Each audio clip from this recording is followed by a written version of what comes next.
Job 6.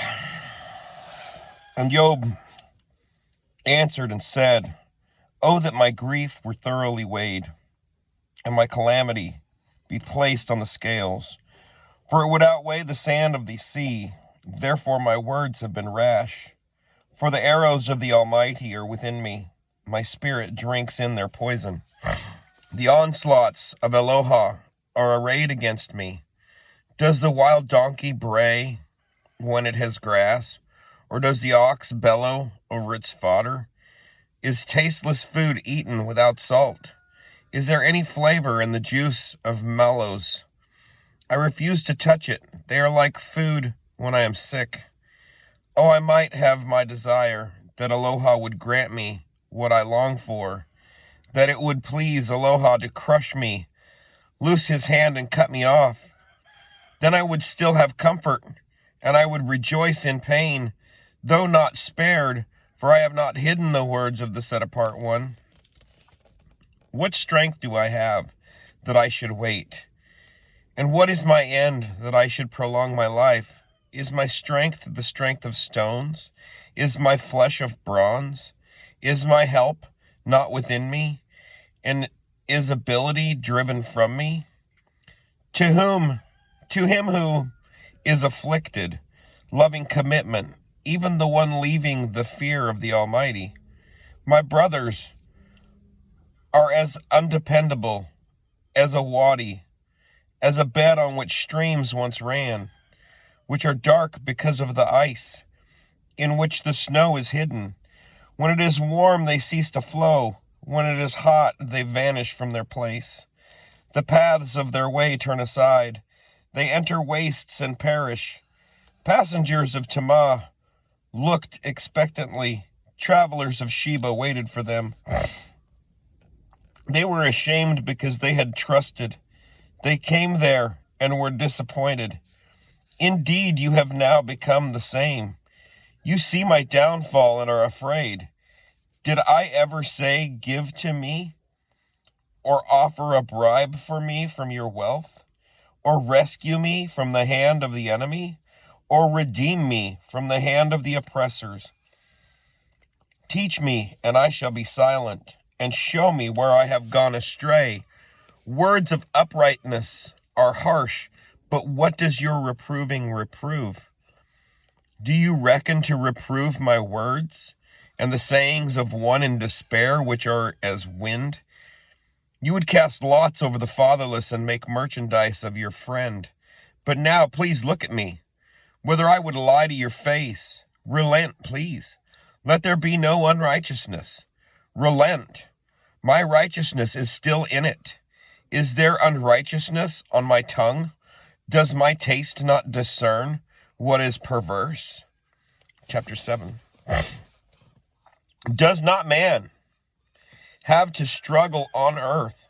For his days are like the days of a hired man, like a servant who sighs for the shade, and like a hireling longing for his wages. So am I allotted months of futility, and nights of trouble have been appointed to me. When I lie down, I say, when am I going to rise, and the night be ended? For I have had my fill of tossing till dawn. My body is covered with worms and dirt. My skin is cracked and it festers. My days are swifter than a weaver's shuttle, and are spent without expectancy. Remember that my life is a breath.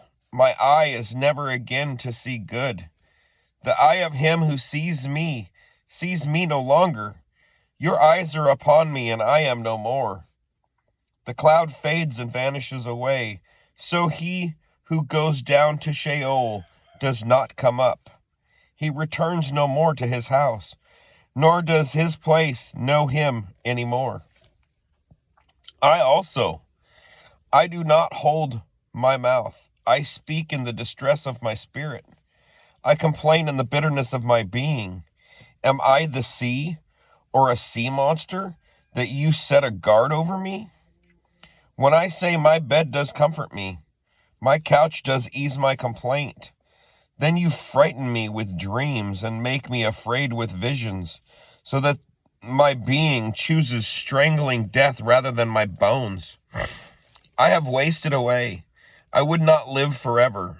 Leave me alone, for my days are a breath. What is man, that you should make him great, that you should set your heart on him, that you should visit him every morning, trying him every moment? How long do you not look away from me, or leave me alone till I swallow my saliva? Have I sinned? What have I done to you, O watcher of men? Why have you set me as your target, so that I am a burden to you? And why do you not pardon my transgression, and take away my crookedness? For now I lie down in the dust, and you shall seek me, but I am not. Chapter 8. And Bildad the Shuhite answered and said, How long are you going to speak like this, since the words of your mouth are a strong wind? Does El twist right ruling? Or does the Almighty twist what is right? If your sons have sinned against him, and he delivers them into the hand of their transgression, if you diligently seek El and plead with the Almighty, if you were clear and straight, then indeed he would awake for you, and shall bless your righteous dwelling place. Though your being was small, yet your later end would greatly increase. Indeed, please ask the former generation, and prepare for the research of their fathers. For we are but of yesterday, and know not, because our days on earth are as a shadow. Do they not teach you, speak to you, and bring forth words from their heart? Does papyrus grow without a marsh, a reed thrive without water? While it is yet green, not cut down, it dries out before any plant. So are the paths of all who forget El. And the expectancy of a defiled one does perish, whose refuge is cut off, whose trust is a spider's web. He leans on his house, but it does not stand. He holds it fast, but it does not last. He is moist before the sun, and his branches spread out in his garden. His roots wrap around a heap and look for a place in the stones. If he is destroyed from his place, then it shall deny him. I have not seen you. See, this is the joy of his way, and out of the dust others grow. See, El does not cast away the perfect, neither hold the hand of evildoers. While he fills your mouth with laughter and your lips with rejoicing, those hating you put on shame, and the tent of the wrong is no more. Chapter 9. And Job answered and said, Truly I know it is so. But how is man right with Elohim? If one wished to dispute with him, he would not answer him one time out of 1,000. Wise in heart and potent of power, who has hardened himself against him and is at peace. He who removes mountains, and they do not know it, when he overturns them in his displeasure, who shakes the earth out of its place, and its columns tremble, who commands the sun, and it does not rise, and he seals up the stars, stretching out the heavens by himself, and treading upon the waves of the sea, who made Ash, Kisil, Kima, and the rooms of the south, who performs great and unsearchable deeds and innumerable wonders. Look, he goes by me, and I do not see, and he moves past, but I do not discern him. Look, he snatches away, who brings it back?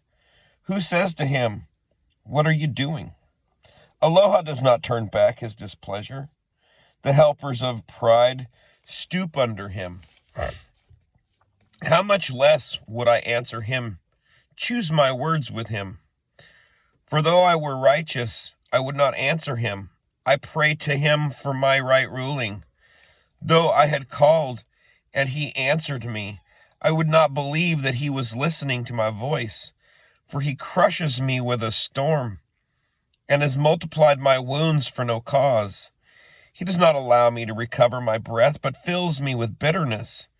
If I speak of power, look, he is potent. And if of right ruling, who sets me a time? If I am righteous, my mouth would declare me wrong. Am I perfect? It would declare me perverse. Am I perfect? Do I not know my own being? I despise my life. It is all the same, therefore I say, he destroys the perfect and the wrong. If the scourge slays suddenly, he laughs at the trial of the innocent. Earth has been given into the hand of the wrong. He covers the faces of its judges. If it is not he, then who is it? My days have become swifter than a runner. They have fled. They have not seen good. They have passed by like swift ships, like an eagle swooping on its prey. If I say, let me forget my complaint, let me put off my sad face and let me smile, I shall be afraid of all my sufferings. I know that you do not hold me innocent. If I am wrong, why should I labor in vain? If I washed myself with snow water and cleansed my hands with soap, then you would plague me into a ditch, and my garments shall abhor me. For he is not a man, as I am, that I answer him, and we come together into right ruling. There is no mediator between us to lay his hand upon us both. Let him take his rod away from me, and let not his dread frighten me. Then I would speak and not fear him, for I am not so within myself. Chapter 10. My being has grown weary of life. I let loose my complaint. I speak in the bitterness of my being. I say to Aloha, do not declare me wrong. Show me why you strive with me.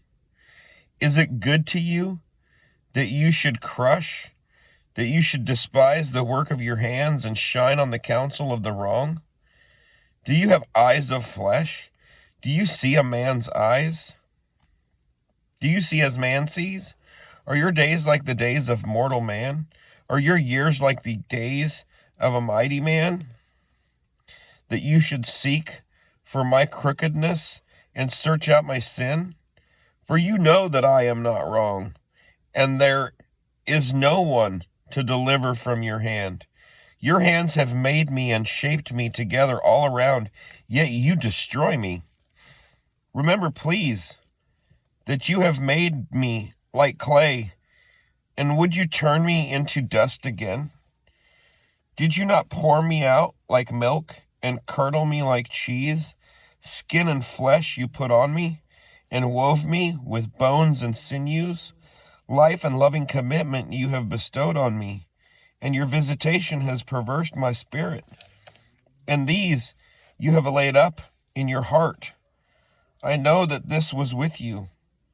If I sin, then you watch me, and let no crookedness of mine go unpunished. If I am wrong, woe to me. And if I am righteous, I would not lift up my head, filled with shame and seeing my grief.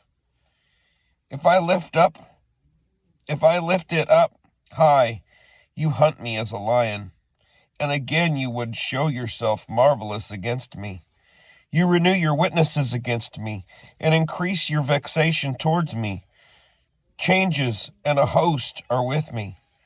So why have you brought me forth from the womb?